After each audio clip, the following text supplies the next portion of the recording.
12월 12일 탄핵심판 청구서, 1월 20일 준비서면, 2월 19일 인정등본 송부촉탁신청서, 2월 20일 정정신청서, 2월 20일 검찰 사실조회 신청서, 2월 28일 변론기일 재지정 신청에 관한 의견서, 3월 4일 준비서면, 3월 5일 인정등본 송부촉탁신청서, 3월 12일 변론요지서, 3월 17일 답변서 이렇게 제출했고 필요한 것은 진술하고 맞습니까?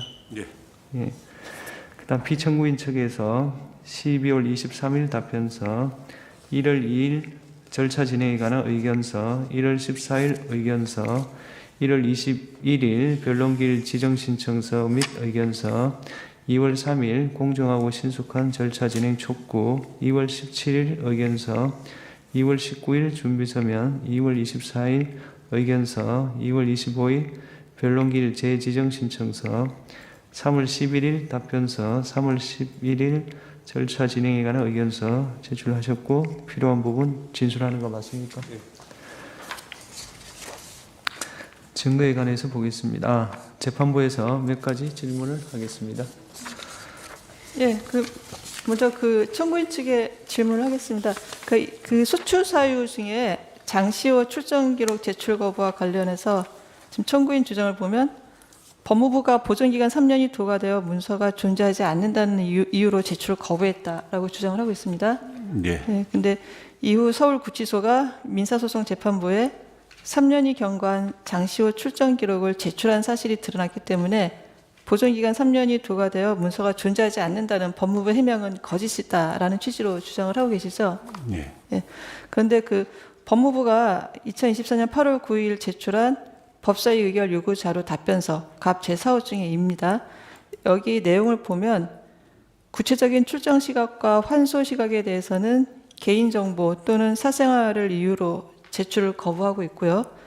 출정 일지, 호송 계획서, 접견 기록에 대해서는 보존기간 도과를 이유로 제출을 거부한 것으로 이렇게 되어 있는데, 그렇다면 이 법무부가 장시호의 서울구치소 출정 시각하고 환소 시각에 대해 보존기간 3년이 도과되어 존재하지 않는 자료라고 거짓 해명을 했다고 이렇게 단정하기는 좀 어려울 것 같은데 이 부분 어떻습니까?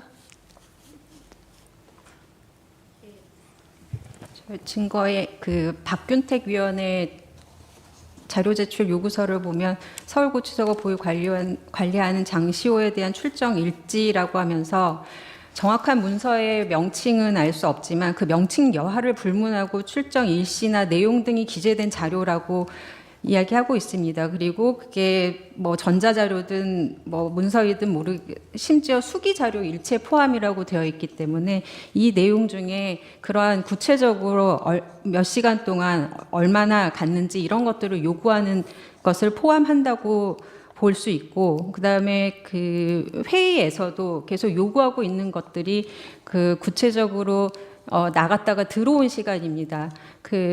검사 김영철이 장시호를 불러서 답변을 교육시켰다는 그런 내용이 가장 중요한 탄핵 소추 사유 중에 하나이기 때문에 그 부분 굉장히 중요한 자료로 취급이 되었었고, 그 자료를 적어도 열람은 해야 되지 않겠느냐라는 것들이 법사위원들의 공통적인 생각이었던 것으로 추측하고 있습니다.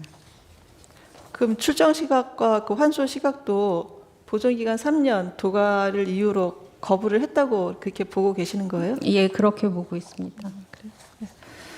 네, 알겠습니다. 그리고 장시호 출정 기록 제출 거부와 관련해서 청구인 측은 기존에 국회에서의 증언 및 감정에 관한 법률 제4조 제1항 위반을 주장을 했는데, 어제 제출한 답변서에는 헌법 65조, 국회증언감정법 12조, 국회법 또 위반, 그다음에 형법 227조, 230조 위반까지 이제 주장을 하고 계세요. 예. 다른 부분들은 동일한 사실관계에 대한 법적 평가의 문제로 볼 여지가 있는데, 형법 227조, 230조 위반 문제는 조금 성격을 좀 달리하는 문제로 보입니다. 먼저 형법 227조 허위 공문서 작성 등에 대해서 보면 지금 장시호의 출정 기록을 보관하고 있음에도 불구하고 3년의 보존 기간이 도과하여 보관하지 않고 있다는 허위 내용의 답변서, 그 갑 제4호증이죠. 그 허위 내용의 답변서를 작성하였다라는 주장이 지금 형법 227조 위반이라는 거죠. 예, 그렇습니다. 그러면은 이 종전 그 소추 의결서도 그렇고 종전에는 그 자료 제출 거부만 그 주장을 하고 계셨던 것 같은데, 그러면은 허위 공문서 작성도 새롭게 주장을 하시는 건지. 이게 뭐 법 조항은 추가가 되었지만 어떤 새로운 사실을 주장을 하는 것이 아니고 이것 자체도 장시호 출정 기록을 거부하기 위한 그런 어떤 그 일련의 과정이나 행위 중에 하나라고 보이고요. 그러니까 많은 그 기관들이 종종 쓰는 수법이기도 합니다. 자료가 없다. 뭐 그렇게 거짓말을 하다가 나중에 발견이 되고 이런 것들입니다. 그렇기 때문에 그냥 허위 공문서 작성의 점을 이야기를 하는 것이고, 업무방해 역시 그 법사위원들이 가서 현장 검증을 한 것 자체를 방해한 것이다라고 지금 그런 취지에서 이야기를 한 것입니다. 그러면 허위 공문서 작성 행위하고 업무방해 행위를 그 탄핵 사유로 주장하는 건 아니고 자료 제출 거부에 대한 그 정황 설명 정도로 이해를 하면 되겠습니까? 예, 거부 행위가 있고 그 거부 행위를 구성하는 구체적인 행위를 세 가지라고 말씀을 드릴 수 있습니다. 답변서 제출한 것, 거부 답변서 제출한 것과 그다음에 현장 검증에서 거짓말을 한 것, 그다음에 8월 23일 법사위 전체 회의에서 또 거부하는 그런 어떤 사유를 대면서 이야기를 한 것, 이렇게 세 가지의 행위가 구체적으로 일련의 행위다라고 말씀을 드리는 겁니다. 그 8월 9일자인가요? 지금 법무부에서 제출한 그 예, 답변서. 답변서를 제출함으로써 자료 제출을 거부를 했는데, 네. 그 답변서가 허위 공문서였다. 예, 그 중에 답변 자체가 거부를 하는 이유 자체가 허위다라는 말씀입니다. 자료 제출 거부의 소추 사유에 대한 어떤 그 양태, 정황 설명 정도로 이해를 하면 되는 거죠? 예, 그 정도. 그렇게 하면 되는 거죠? 네. 네, 알겠습니다. 예. 지금 그 청구인 측은 그 어제 답변서에서 법사위 위원들이 2024년 8월 19일 서울구치소에 대한 현장 검증을 실시하여 장시호 출정 기록을 열람했지만 촬영이나 복사는 허용되지 않았다고 이렇게 답변을 하셨는데요. 그 당시 그 어느 범위 자료까지 열람을 했습니까?